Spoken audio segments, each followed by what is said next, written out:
ইন্নালিল্লাহ। দেখেন ভাই, দেখেন কি অবস্থা।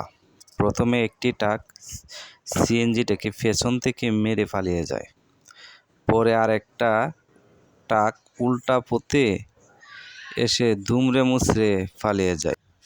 এই ঘটনাটি ঘটে ঢাকা ময়মনসিংহ মহাসড়ক 30 সালে।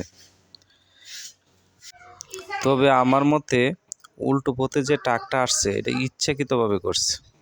দেখেন আপনারা ভিডিওটা একটু লক্ষ্য করে,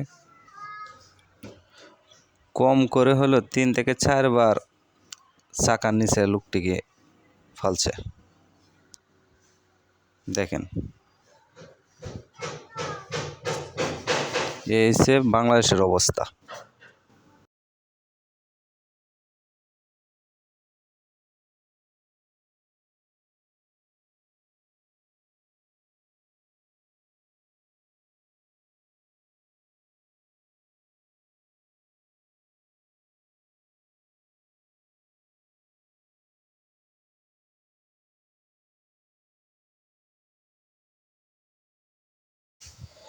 ট্রাক ড্রাইভারটা এই কাজটা না করলে বোধহয় আবার লোকটাকে বাঁচানো যেত।